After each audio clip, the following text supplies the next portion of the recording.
Welcome to the Hope for the Animals podcast. I'm your host, Hope Bohanec, and you can find all our shows at hopefortheanimalspodcast.org. This is the second segment of a series that we're calling the Reason for Vegan series that will be supplemental to our full episodes. And in these short chats, I'm going to be focusing in on certain aspects of the animal agriculture industry, hidden horrors that most people have no idea about. And today I'm going to talk about the hidden cruelties in the chicken meat industry.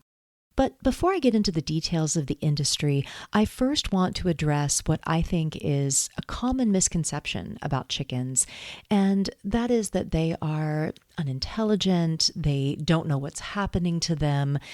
This is really a cultural bias that we have, and often we hear this from the industry and from farmers that breed and exploit chickens. And when we ask people what they think about animals, any number of questions like which animals are more intelligent, which animals feel pain more, dogs and cats always fare the best. And it's because we know these animals. We know dogs and cats that have been in our lives. We know that they can be joyful. We know that they can suffer. So they are seen as more intelligent. Next on the list often are cows and pigs, and usually at the very bottom are chickens, second only to fish in people's perception of any number of things like intelligence or emotional capacity. This is a myth that we really need to address because chickens are amazing creatures, and all animals, avians, pigs, cows, dogs, cats, all are the same, really, in their ability to feel pain and emotion. It's now been scientifically proven that birds feel pain the same way we do. And because that question has been so exhaustively answered by science, the scientists are shifting to other questions about their emotional lives, about sentience. And what we're learning about the avian brain and behavior in just the last couple of decades contradicts hundreds of years of misinformation and misinformed views about chickens and other birds. Much of what we previously thought to be exclusive only to the domain of human communication and brain and cognitive function and social behavior, we're now discovering that chickens and turkeys have rich emotional lives, that chickens are far more intelligent and cognitively sophisticated than previously believed, and they express emotions like grief, fear, enthusiasm, anxiety, frustration, boredom, friendship, just a wide array of emotions just like us. In a Scientific American article called The Startling Intelligence of the Common Chicken, they found that chickens can be deceptive and cunning. They can solve complex problems and that they empathize with individuals in danger. Another article in Science Daily found that birds possess a range of skills, including, quote, a capacity for complex social reasoning and problem solving. I want to add a disclaimer here and say that intelligence, emotional intelligence, this should never be the reason that we protect or exploit an animal. Our only criteria should be if they feel pain, if they suffer fear or trauma, which again has undoubtedly been proven by science. But I feel that it is interesting and important to explore these studies and this amazing array of science around chickens' cognitive abilities to really see them as full, whole, complex beings, because they are. This podcast is sponsored by United Poultry Concerns, and our founder and president, Karen Davis, has lived with chickens for decades, and she often states that they are cheerful birds. And that has always been really interesting to me. What that tells me is that in their natural state, when chickens are allowed to live free and have their own agency, they love life. They are enjoying being alive. And that is an important factor in all of this and how we treat them and what they endure. And at UPC, we believe that it's important to focus on chickens as much as possible because a lot of our meat consumption is shifting towards chickens now. And so many more chickens are dying in food production. Chickens account for 97% of the land animals that are butchered for our food. People will say, "Oh, I'm cutting back on meat." But when you ask them further, often these people are just reducing beef and pork and replacing that meat with chicken. This can actually cause more suffering and more animals to die because their little bodies are so much smaller. You have to kill more birds to feed the same amount of people. For every one pig that's killed and eaten, 60 chickens are killed. For every one cow that is killed and eaten, 190 chickens are killed. 35 million cows are killed a year.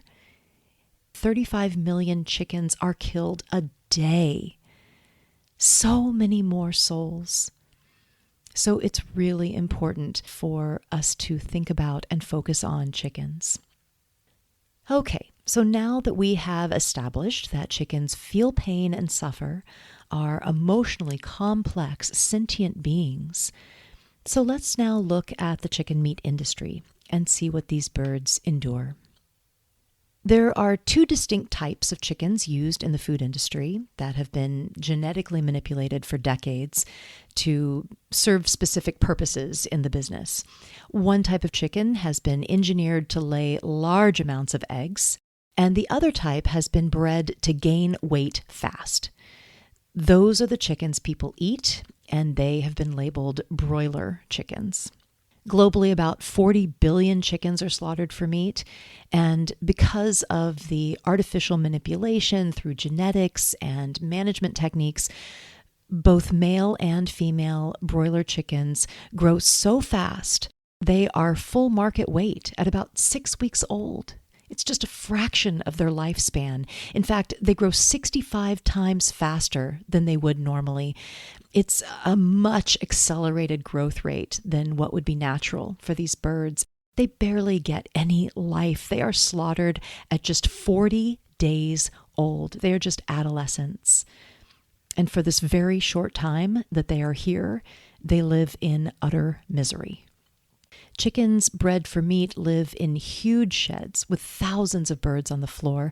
These buildings are basically like windowless warehouses where the birds are crammed together, wing to wing, beak to beak, no fresh air, no sunlight, terrible monotony and boredom. Mites and lice and other pests thrive in this environment. It causes irritation and painful issues in their skin and feather loss. The sheds are only cleaned out about every 2 years or so the birds have to live and stand in waste and muck that builds up. The ammonia fills the air, burns their eyes and throats. It's just miserable. These birds are sick from their first days of life as a result of genetic manipulation, poor diets, drugs, antibiotics, other pharmaceuticals that they just pump in them to attempt to keep them healthy just for 40 days in this horrible environment. The toxic air and bedding in the sheds make it hard for them to breathe. They live in almost complete darkness. It's a horrible existence. When a few birds are rescued and able to live their lives out fully on a sanctuary, they often suffer from cardiovascular disease, crippled joints. It can be painful for them to walk and carry their oversized bodies. They can suffer from splay leg, which is where their legs just straddle out on each side and they can't hold their own weight. It's very painful. Their abnormal, manipulated, mutilated bodies cause them inherent misery. When they're transported to slaughter, workers come into the shed and chase after the terrified chickens. They have nowhere to run. They're grabbed by their feet, turned upside down, which is disorienting and frightening, and they're roughly stuffed into crates and they're loaded onto these transport trucks. They can suffer in this melee from broken legs, broken wings, bruising, lacerations, hemorrhaging. And then in the transport, they can be transported for days with no food or water. They can suffer from dehydration, heat stroke, hypothermia, heart failure. Millions of birds die before ever even reaching the slaughterhouse, just from the miserable conditions, and that's considered acceptable losses. At the slaughterhouse, the frightened birds are then pulled out of the crates and hung upside down by their feet in metal shackles attached to a conveyor belt that takes them through the slaughtering process. There are very few federal laws protecting animals slaughtered for food, and one of those laws is the Humane Methods of Slaughter Act, which says that an animal must be rendered unconscious before being slaughtered. But guess what? Birds are exempt from this law. So 97% of the animals slaughtered for food, chickens and turkeys, are not covered under this law. So they have zero protections. Chickens are dragged upside down, fully conscious, through electrified water that shocks their bodies into paralysis. It paralyzes their muscles so that their feathers will come out more easily after they're dead, but it's not a stunning. They're not stunned. They're still fully conscious. They're just paralyzed. It's incredibly painful and frightening. They're fully conscious when their throats are slit. It can take agonizing minutes for them to bleed out.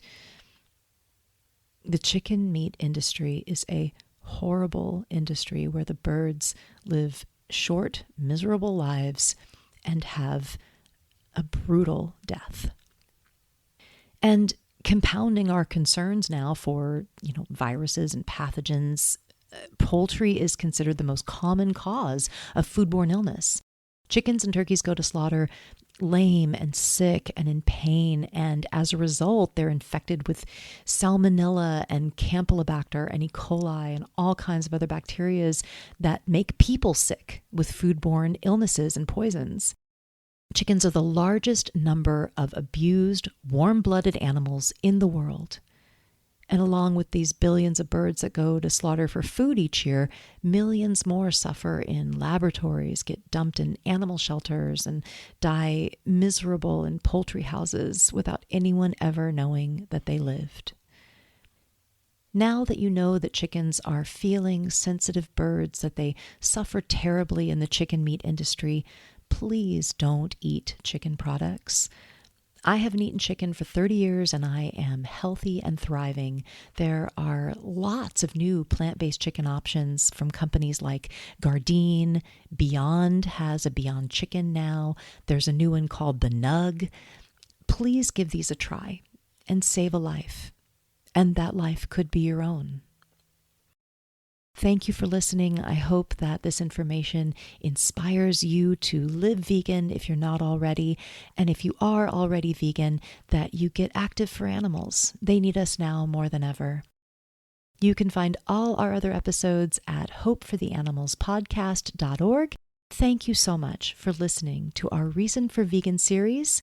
Please don't eat chicken products and live vegan.